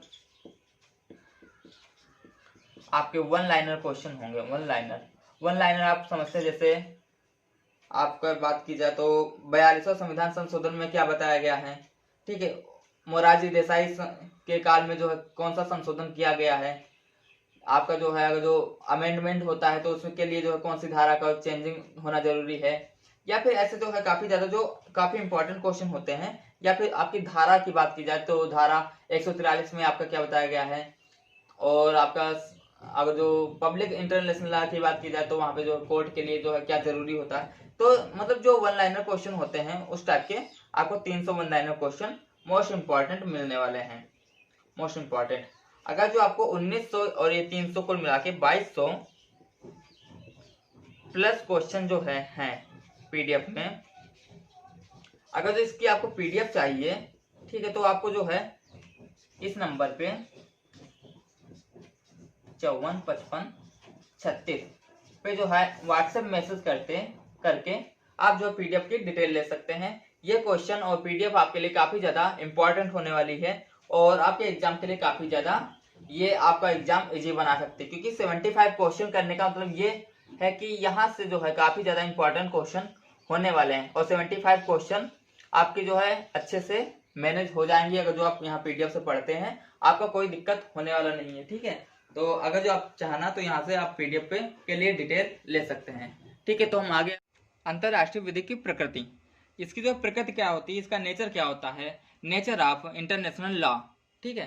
तो अंतरराष्ट्रीय विधि की प्रकृति मतलब आप जानते होंगे कि इसकी प्रकृति से यह तात्पर्य है सिंपल सा कि क्या अंतरराष्ट्रीय विधि का वास्तव में विधि कहा जाता है, क्या यह जो है राष्ट्रीय विधि तो नहीं, या फिर इसमें बहुत सी भिन्नता है, मतलब अंतरराष्ट्रीय विधि क्या सच में यार विधि होती है, या फिर ऐसा तो नहीं कि यह किसी देश का कानून होता है। तो इसके बारे में काफी ज्यादा भिन्नता है।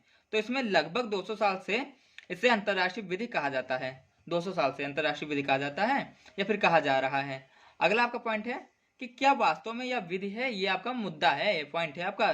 तो इसके अनुसार बहुत से जो है शास्त्रियों ने, मतलब जो है विधि शास्त्रियों ने बहुत सी बातें बताई, तो उसमें से जो आपके इंपॉर्टेंट है वो हम आपको बता रहे हैं। ऑस्टिन के मतानुसार विधि शब्द का प्रयोग ऐसे नियमों के लिए करना चाहिए जो प्रभुत्व संपन्न शक्ति द्वारा निर्मित की गई हो, जिस शब्द का उल्लंघन किया जाने पर इसी शक्ति द्वारा दंड दिया जाने की व्यवस्था हो। उसके साथ जो है विधि, मतलब जो है विधि वो चीजें होती हैं, जैसे नियम वही तो होगा कि जिसका अगर जो उल्लंघन किया जाए तो वहां पे आपको दंड मिले। जैसे सिंपल सा चीज है, आप स्कूल में गए होंगे तो स्कूल में क्या होगा, वहां पे नियम बना था कि भैया जब आपका जो है क्लास चल रहा हो तो वहां पे अगर जो आप लंच करेंगे, ठीक है, तो लंच करेंगे तो क्या होगा, ये एक नियम बना था कि क्लास चलने में अगर जो आप लंच करेंगे तो आपको क्या होगा, दंड होगा। दंड कैसे होगा, उससे पहले बात है कि नियम क्या है कि जब आपका लंच टाइम हो तब आप लंच करना, लंच टाइम में, लंच टाइम के पहले या बाद में आपको लंच नहीं करना है, ये वहां के नियम है आपके। मान लो स्कूल का, आपने क्या किया, आपने सिंपल सा ये किया कि जो है लंच नहीं चल रहा था फिर भी आप लंच कर रहे हैं, मतलब आप पीरियड में जो है लंच कर रहे हैं, तो भैया ये नियम को तोड़ दिया गया ना। तो नियम अगर जो तोड़ा गया है तो भैया इसके लिए दंड भी होता है, टीचर भैया पिटाई भी कर देंगे, चाहे फिजिकल हो चाहे मेंटली हो, पिटाई तो जरूरी कर देंगे ना। तो वहां पे भैया कोई भी अगर जो नियम आप बना रहे हो, कोई भी विधि कह रहे हो, तो वही विधि जो आप बनाए हो, ठीक है, उसके अकॉर्डिंग जो आपको दंड भी मिलना चाहिए ना, ऐसा ऑस्टिन ने बोला। ऑस्टिन ने क्या बोला, आप फिर से देखिए एक बार। ऑस्टिन के मतानुसार विधि शब्द का प्रयोग ऐसे नियमों के लिए करना चाहिए जो प्रभुत्व संपन्न शक्ति द्वारा निर्मित की गई हो। प्रभुत्व संपन्न शक्ति जैसे आपके प्रिंसिपल हो गए, प्रिंसिपल के द्वारा बनाए गए नियम है, जिस शब्द का उल्लंघन किए जाने पर इसकी शक्ति द्वारा दंड दिया जाए। जैसे प्रिंसिपल साहब ने कोई नियम बनाए और उनका अगर जो आप उल्लंघन कर रहे हैं तो भैया आपको जो है दंड मिलेगा। अगला आपका पॉइंट, अगर जो दूसरे टर्म में बोले इसको, तो विधि को प्रभुत्व संपन्न शक्ति द्वारा अधिनियमित होना चाहिए। इसके लिए दो महत्वपूर्ण तत्व होते हैं। जैसे पहला आपका तत्व है विधि प्रभुत्व संपन्न शक्ति द्वारा निर्मित हो गई हो, उसे विधि नहीं माना जाता, मतलब विधि प्रभुत्व संपन्न शक्ति द्वारा निर्मित हो गई हो उसे विधि नहीं माना जाएगा। दूसरा आपका पॉइंट, यदि विधि का उल्लंघन किया जाए तो इसके पीछे दंड देने की समुचित व्यवस्था होनी चाहिए। ये दो चीजें होंगी तभी आपको जो है माना जाएगा कि भैया वो विधि है। इससे आपका निष्कर्ष क्या निकलता है, ये हम आपकी बातें करने वाले हैं। तो इससे निष्कर्ष ये निकलता है कि वर्तमान समय में विश्व को वास्तव में अंतरराष्ट्रीय समुदाय माना जाता है। राज्यों के लिए जो विश्व समुदाय के सदस्य हैं, रूढ़ियां तथा संधियों के द्वारा नियमों को बनाया गया है। राज्य इन नियमों को मान्यता देते हैं तथा इसका पालन करते हैं।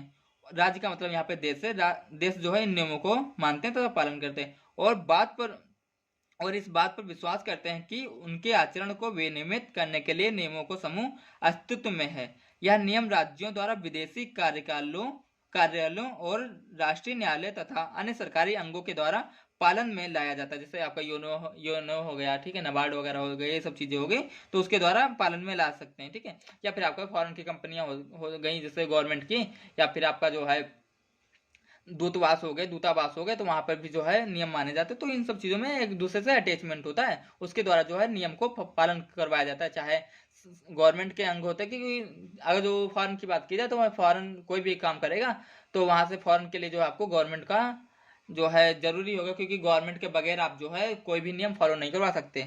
आपका अगला पॉइंट है कि राज्य इस बात को मानते हैं वह अंतर्राष्ट्रीय विधि के नियमों से विधित रूप से बाध्य हैं। राज्य इस बात को मानते हैं कि भैया जो अंतर्राष्ट्रीय विधि के नियम हैं उसके लिए वो बाध्य होते हैं। अगला आपका पॉइंट, अंतर्राष्ट्रीय विधि वास्तव में विधि ही है, ठीक है। इस बात को चेक करना, क्या चेक करना है, अंतर्राष्ट्रीय विधि वास्तव में विधि है, ऐसा ऑस्टिन की परिभाषा स्वीकार कर लेने पर स्पष्ट हो गया कि अगर जो ऑस्टिन ने परिभाषा दिया उसको स्वीकार कर लिया गया। परिभाषा में अभी आपको बताते हैं कि परिभाषा दिया था, और इसके पहले हमने कुछ आपको 2 पॉइंट तत्व बताए, उससे परिभाषा का स्पष्टीकरण नहीं होता है, हम आपको परिभाषा भी देंगे। 19वीं शताब्दी के ऑस्टिन ने इसे सार्थक नैतिकता के रूप में माना था। 19वीं शताब्दी आपकी जो थी उसमें जो है ऑस्टिन ने इसे नैतिकता के रूप में माना था। वास्तव में उनका कहना उचित था कि क्योंकि उस समय अंतर्राष्ट्रीय समुदाय में विधान न्यायालय और अनुशक्तियों और प्रवर्तन तंत्र की कमी निश्चित रूप से थी। इस सब को ध्यान में रखकर उन्होंने निष्कर्ष निकाला कि अंतर्राष्ट्रीय विधि सही अर्थ में विधि नहीं है। तो शायद वह गलत नहीं थे उस समय, क्योंकि जिस समय उन्होंने परिभाषा दी थी तब उसे अंतर्राष्ट्रीय विधि में जब उन्होंने परिभाषा दी उस समय तो भैया वो गलत था, मतलब विधि को विधि कहना गलत था। उसके बाद क्या हुआ, जब उन्होंने परिभाषा दी तब से अंतर्राष्ट्रीय विधि में मूलभूत विकास हुआ है। वर्तमान समय में बहुराष्ट्रीय संधियों तथा अभिसमयों के परिणाम स्वरूप अंतर्राष्ट्रीय विधान अस्तित्व में आ गया है, ठीक है। ये चीज आपकी हो गई। अगला आपका पॉइंट, राज्यों के अभ्यास से यह स्पष्ट होता है, मतलब आप लोग को अभी बताया ना, कोई भी चीजें हैं तो कोई भी नियम है तो उसको अगर जो अभ्यास में लाएंगे तभी वो फॉलो होगा। तो यहाँ पे राज्यों के अभ्यास से यह स्पष्ट हो गया है कि वह स्वयं को ऐसी संधियों द्वारा बाध्य रखते हैं। राज्य मतलब अपने को बाध्य रखते हैं किसी भी नियम से लेकर। अगला आपका पॉइंट, वर्तमान समय में अंतर्राष्ट्रीय समुदाय के पास अंतर्राष्ट्रीय न्यायालय है जिसका निर्णय मामले के पक्षकारों पर बाध्यकारी है। वर्तमान समय में अंतर्राष्ट्रीय समुदाय के पास अंतर्राष्ट्रीय न्यायालय है जिसका निर्णय मामले के पक्षकारों पर बाध्यकारी होता है। यदि कोई राज्य इसे न्यायालय के न्याय को न मानती है तो संयुक्त राष्ट्र संघ की सुरक्षा परिषद, मतलब आपको जानते हैं संयुक्त राष्ट्र संघ जो आपका यूएनओ है, इसकी जो सुरक्षा परिषद एक जो है इसकी कड़ी है, ठीक है, के निर्णय के लागू होने के लिए सशक्त हो, मतलब यूएनओ की जो सुरक्षा परिषद है वो जो नियम लागू करवाने के लिए सशक्त है। अगला आपका पॉइंट, अंतर्राष्ट्रीय विधि क्या दुर्बल विधि है? तो यहाँ पे हाँ ये दुर्बल विधि है, लेकिन इसके कुछ कारण हैं उसको आपको बताते हैं। सभी कारण आपको जानने की जरूरत नहीं है क्योंकि इतना डीपली नहीं आएगा, ठीक है। और अगला यहाँ पे पॉइंट आपका जो यहाँ पे निकलेंगे आपके, अंतर्राष्ट्रीय विधि दुर्बल विधि है या नहीं इसकी बात करेंगे। इससे ज्यादा राष्ट्रीय विधि के नियम प्रभावकारी होते हैं। अंतर्राष्ट्रीय विधि से जो है ज्यादा जो है कौन नियम प्रभावकारी होते हैं, कि राष्ट्रीय विधि के नियम प्रभावकारी होते हैं। अंतर्राष्ट्रीय न्यायालय को वर्ल्ड कोर्ट के नाम से जाना जाता है, आप लोग ये जानते हैं। फिर भी इसे सभी राज्यों को विवादों को निपटारा करने के लिए नहीं जाना जाता है, यह अधिकार नहीं है। जैसे इंडिया और पाकिस्तान की बात की जाए तो अंतर्राष्ट्रीय न्यायालय जो है अगर जो चाह जाए इंडिया या फिर पाकिस्तान चाह जाए तो भैया उसके न्याय को जो है ये दोनों लोग ना माने और मना भी कर सकते हैं। तो ऐसी चीजें हो सकती हैं। कई बार कुछ और ये भी हो सकता है कि जैसे वहाँ पे बहुत से देश हैं कि ना माने, वो चीजें हो सकती हैं, तो उसके लिए भी कोई दूसरे उपाय होते हैं। तो वहां पे कहा जाता है कि भैया अंतर्राष्ट्रीय विधि जो है दुर्बल विधि है, इसीलिए इसकी कोई नियम ना मानता है, ठीक है। अगला आपका पॉइंट यहाँ पे हो जाएगा, कई बार कुछ दंड राज्य के लिए दंडकारी होते हैं बट उसे वर्ल्ड कोर्ट सजा नहीं देता। जैसे मान लो आपको आपके इंडिया में किसी व्यक्ति को अगर जो 2 थप्पड़ मार दिया जाए तो उसको जेल हो जाएगी। सिंपल सा चीज है, मान लो किसी व्यक्ति ने 2 थप्पड़ मार दिया तो उसको मान लो जेल हो गई या फिर जेल हो जाएगी। ये आपके लिए जो है यहाँ का नियम है या फिर यहाँ की सजा है। और वही चीज अंतरराष्ट्रीय ना माने, अंतरराष्ट्रीय न्यायालय ना माने तो यहाँ पर क्या होगा, बहुत सी चीजें अंतरराष्ट्रीय नहीं मानती। जैसे अमेरिका ने क्या किया था, अमेरिका ने जो यूएसए है, यूनाइटेड स्टेट ऑफ अमेरिका के विरुद्ध कोई भी कार्रवाई नहीं की गई थी। कब? जब उसने इराक और ग्रेनेडा पर आक्रमण किया था। यहाँ पे जो है यूएसए पे जो है कोई भी जो है कार्रवाई नहीं की गई थी। किसने नहीं की थी? वर्ल्ड कोर्ट ने नहीं की थी। क्यों नहीं की थी भैया? वो उसकी पर्सनल चीजें हो सकती है, क्योंकि भैया कहीं पे जो सो आपके यहाँ जो है वो नियम हो सकता है, उसके लिए दंड हो सकता है, शायद अंतरराष्ट्रीय कोर्ट में दंड ना हो या फिर वहां पे कार्रवाई ना की गई हो, तो ये चीजें हो सकती हैं। जैसे कई बार कुछ दंड राज्य के लिए दंडकारी होते हैं बट उसे वर्ल्ड कोर्ट सजा नहीं देता। अगला आपका पॉइंट, जैसे यूएसए के विरुद्ध कोई कार्रवाई नहीं की गई थी। अगला आपका पॉइंट, अंतरराष्ट्रीय विधि की इकाइयां बहुत ही दुर्बल हैं, इस कारण से इसके नियमों का उल्लंघन भी हो जाता है।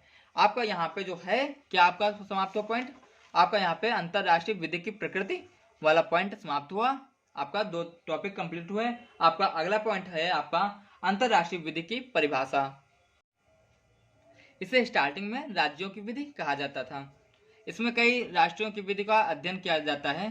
जैसे आप अंतरराष्ट्रीय विधि की परिभाषा की बात करेंगे तो इसमें कई राज्यों की विधि का अध्ययन किया जाएगा। अब जैसे अंतरराष्ट्रीय विधि क्या है, आपको एक एग्जाम्पल के माध्यम से बताएं तो देखो, मान लो ये आपका मोहल्ला है, ये मोहल्ले के घर हुए, ठीक है, और ये आपका मान लो ये ऐसे है। 2 चीज आप देखो,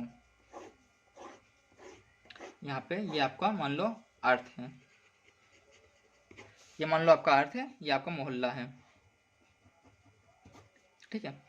ये आपका मान लो इंडिया है, ये आपका मान लो घर है, आपका घर। तो ये जो घर है, ये जो घर है, ये जो घर है, ये जो घर है, ये सब जो घर है, तो इसी तरह से ये जो देश है, ये जो देश है, ये जो देश है।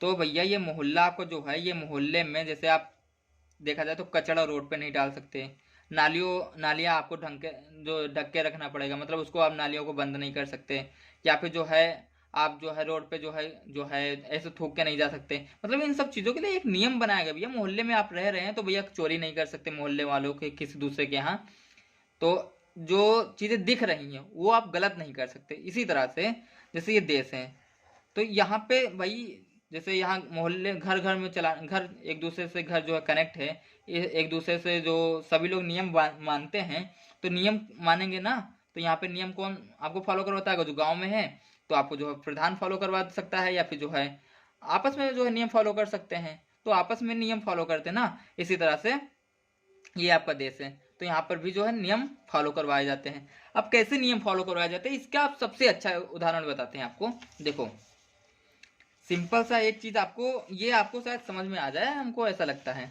जैसे मान लो ये एक घर है, इसमें जो है 5 लड़की मान लो हैं, 5 लड़की हैं और एक लड़का है।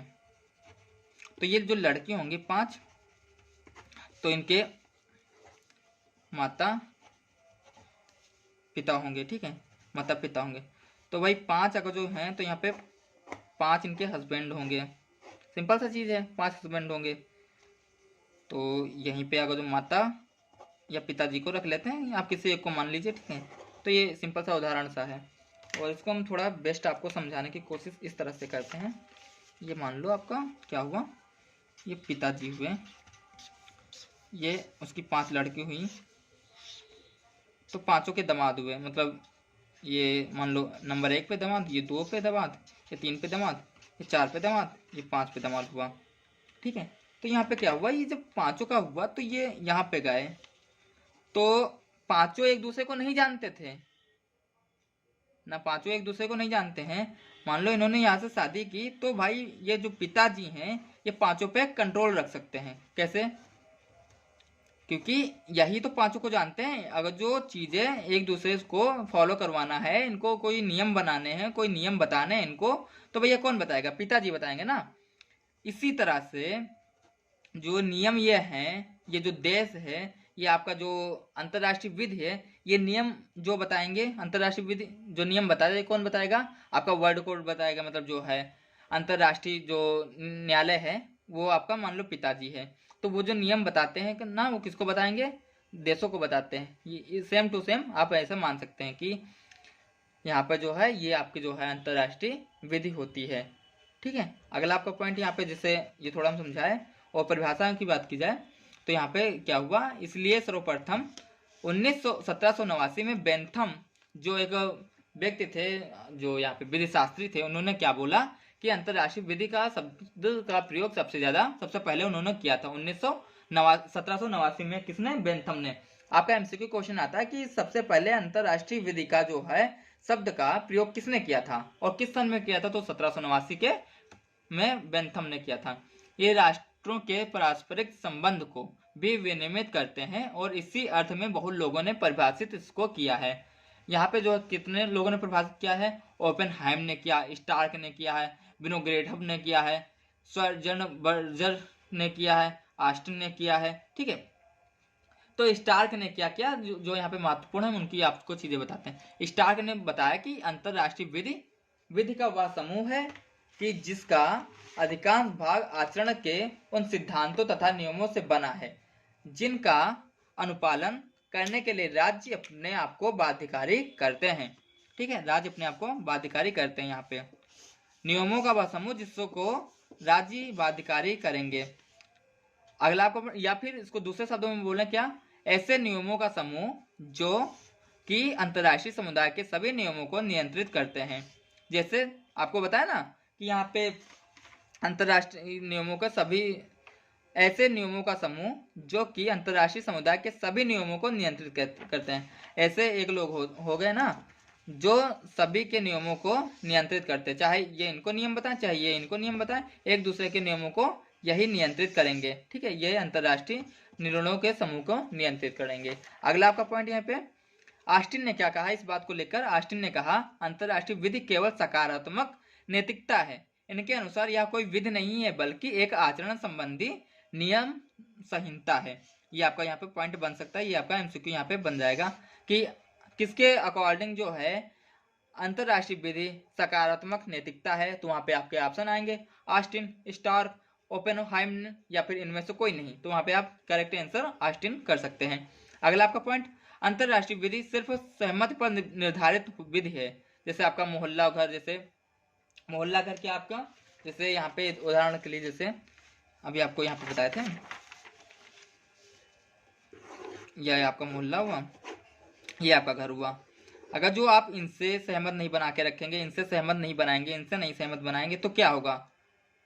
सिंपल सा क्या होगा, मान लो आप किसी से सहमत नहीं बनाएंगे तो घर में आप पड़े रहेंगे, ना यहाँ से आपको कोई मदद मिलने वाली, ना आप यहाँ पे कुछ भेज सकते हैं ना ले सकते हैं। तो इसी तरह से ये आपका देश हुआ इंडिया, मान लो ये 10 देश हुए, ये सिंपल सा इतने देश हैं। तो ये मान लो ये आपका इंडिया हुआ, ये आपका पाक हुआ, ये आपका नेपाल हुआ, ये आपका चीन हुआ। मान लो इंडिया जो है किसी से मतलब ही ना रखे तो भाई तेल कहाँ से लेके आएगा? ये जो है मान लो गैस है, गैस कहाँ से, मतलब गैस तो अगर जो भेजता है तो गैस ही किसको बेचेगा? और अगर जो बात की जाए तो इंडिया में जो है मान लो चाइना से कोई आइटम आना है तो चाइना से आइटम कैसे आएगा? अगर जो आपस में सहमत नहीं रखेंगे, संबंध नहीं रखेंगे तो ये चीजें कैसे होंगी? नहीं हो पाएंगी ना। इसीलिए जो है कोई भी चीजें हैं तो आपस में संबंध रखना होता है, इन लोगों को आपस में सहमति करनी होती है। ठीक है, इसी तरह से आपका यहाँ पे पॉइंट, अंतर्राष्ट्रीय विधि सिर्फ सहमत पर निर्धारित विधि है। ये लोग आपस में सहमत किए हुए हैं, भैया हम तुम्हारी ये बात मानेंगे, तुम हमारी ये बात मानो। आपस में सहमत करने के लिए एक भाई मीडिएटर होता है, तो मीडिएटर का काम जो है कौन करता है? अंतर्राष्ट्रीय विधि के लिए किया जाता है। ठीक है, तो ये आपस में इनके लोगों की सहमति है। अगला आपका पॉइंट, हॉलैंड के अनुसार अंतर्राष्ट्रीय विधि शास्त्र का लुप्त प्राय बिंदु है। या यहाँ पर आपका इंपॉर्टेंट ये क्वेश्चन, यहाँ पे आपको क्वेश्चन बन सकता है। अगला आपका पॉइंट, यहाँ पे विनोग्रेडोव ने क्या कहा था कि अंतर्राष्ट्रीय विधि राष्ट्रों के बीच समानता प्रचलित मत है एवं मनोभावों से बनती है। यह आपका पॉइंट हो गया। अगला आपका पॉइंट, अंतर्राष्ट्रीय विधि का आधार क्या है? अंतर्राष्ट्रीय विधि का आधार क्या है? अंतर्राष्ट्रीय विधि दो सिद्धांतों पर कार्य करती है, नंबर 1 पे प्रकृतिवादी सिद्धांत, नंबर 2 पे सार्थकतावादी सिद्धांत। तो हम प्रकृतिवादी सिद्धांत की बात करते हैं। तो वास्तव में देखा जाए तो अंतरराष्ट्रीय विधि प्रकृति विधि की एक भाग है, प्रकृति विधि की एक भाग है। उनके अनुसार विधि की एक ऐसी प्रणाली विद्यमान है जो ईश्वर के या तर्क नैतिकता से उत्पन्न होती है। इसे प्रणाली के प्रमुख समर्थन, इस प्रणाली के जो है नियम हुआ, जो ये नियम बताए, इस प्रणाली जो बताए, इसके प्रमुख जो समर्थन थे वो आपके ग्रोसियस, पुफ्रेंडार्फ और वाटरवेल थे। इन धर्मशास्त्रियों को लेखन धर्म परक विद्वानों जैसे सेट अंगस्टाइन, विक्टोरिया तथा सुआरेज के कार्यों द्वारा अत्यधिक प्रभावित था। यह विधिवत्ता तर्क है कि सभी विधियां ईश्वर से प्राप्त हैं तथा ईश्वर की सर्वोच्च विधि को देवी विधि मानते हैं। ठीक है, ईश्वर की सभी विधि को देवी विधि मानते हैं। अगला आपका पॉइंट है यहाँ पे, इसीलिए उनके अनुसार अंतरराष्ट्रीय विधि तथा सभी जो है अंतर विधियां प्राकृतिक विधि से आधारित हैं। अगला आपका पॉइंट सार्थकतावादी सिद्धांत। यहाँ पे आपका क्या है, यह दूसरा मत रहा है। देखो सिद्धांत जो विधि हुए उसके जो सिद्धांत, दो सिद्धांत हुए, एक तो आपका जो ईश्वर आपका जो है, एक जो है प्रकृतिवादी सिद्धांत हुआ, दूसरा आपका सार्थकतावादी सिद्धांत हुआ। तो यह जो दूसरा सिद्धांत है यह अंतरराष्ट्रीय विधि राज्यों की पारस्परिक सम्मति पर आधारित है। आप लोग अभी बताया ना, एक दूसरे से अगर मेल मिलाप ना रखेंगे, सम्मति ना रखेंगे तो दिक्कत हो जाएगी। जिन नियमों में राज्यों की सहमति प्राप्त नहीं होती वह नियम उस राज्य पर बाध्यकारी नहीं होते। जैसे हम नहीं, जैसे 10 देश हैं, वहां पे 1+1 9 देश बोल रहे कि 1+1 = 2 होता है, लेकिन 10वां देश बोल रहा नहीं 1+1 = 2 नहीं होता। तो जो 10वां देश बोल रहा है तो वो नियम जो है 10वां देश पर राजी नहीं होगा, मतलब 1+1 = 2 वाला नियम 10वें देश पर राजी नहीं होगा। ठीक है, अगला आपका पॉइंट, इसका मतलब इसके मत में मार्टेस और अर्जिलाटो भी इस मत के लिए तैयार थे। कौन सा, कि जो नियम राज्य मानता नहीं उसके ऊपर यह नियम बाध्यकारी नहीं होगा। अगला आपका पॉइंट, विधि शास्त्री वाइकस योग का मत है जो अंतरराष्ट्रीय विधि का आधार राज्यों की सहमति है। राज्यों की सम्मति प्राप्त करने के लिए 2 रास्ते होते हैं, जैसे अंतरराष्ट्रीय की अभिव्यक्ति सहमति द्वारा और दूसरा आपका रास्ता विवेचित सम्मत द्वारा। तो अभिव्यक्ति सहमति कैसे होगी, संघ या सरकारों के ज्ञापित समागम द्वारा जो है अभिव्यक्ति सहमत हो जाएगी, और दूसरा आपका विधि या प्रथा अर्थात रूढ़ि का पालन से हो जाता है। ठीक है, तो यहाँ पर आपका जो क्या समाप्त हुआ, यहाँ पर आपका अंतरराष्ट्रीय विधि की परिभाषा का आपका टॉपिक समाप्त हुआ। आपका जो है 3 टॉपिक कंप्लीट हो पाए हैं। ठीक है, हम कोशिश करेंगे कि आपका कल जो है ज़्यादा से ज़्यादा टॉपिक कंप्लीट करवाने की कोशिश करें, क्योंकि 3 वीडियो में आपको जो है पूरा हम सिलेबस कंप्लीट करवा देंगे। और आपके पास टाइम जो काफ़ी कम है। ठीक है, और हमारे पास भी टाइम जो देखा जाए तो काफ़ी कम है, क्योंकि अगर जो आपके जब तक एग्जाम ना होते ना तभी तक टाइम है, उसके बाद टाइम मतलब वीडियो बना कर क्या होगा, आपके लिए तो फ़ायदा नहीं होगा ना, वो तो किसी दूसरे के लिए फ़ायदा होगा। तो बेहतर ये रहेगा कि आप अच्छे से पढ़ाई करते रहो और हम आपको जो है ऐसे ही वीडियो देते रहेंगे और अच्छे कंटेंट में, और बाकी अपना जो है तैयारी करो अच्छे से। तो दोस्तों आज के लिए बस इतना ही आपका थ्योरी पार्ट। हमको उम्मीद है कि आपको ये चीज़ें समझ में आई हों। अगर जो आपको ये चीज़ें समझ में आई हैं तो प्लीज़ लाइक शेयर और कमेंट कर दीजिएगा, और कमेंट में ज़रूर बताइएगा कि जहाँ पे हमारी कोई कमी रही हो या फिर हमको समझाने में कोई दिक्कत हो या फिर आपको चीज़ें अच्छी लगी हो, तो कमेंट में ज़रूर मेंशन कीजिएगा, ज़रूर बताइएगा, क्योंकि उससे हमको मोटिवेशन मिलता है और अच्छे से अच्छे कंटेंट लाने की कोशिश रहती है। तो टेक केयर और आप पढ़ाई करते रहिए, क्योंकि आपका एग्ज़ाम आ चुका है। और आपको अगर जो PDF चाहिए तो आप उसके लिए मैसेज कर सकते हैं व्हाट्सएप पे। Thank you.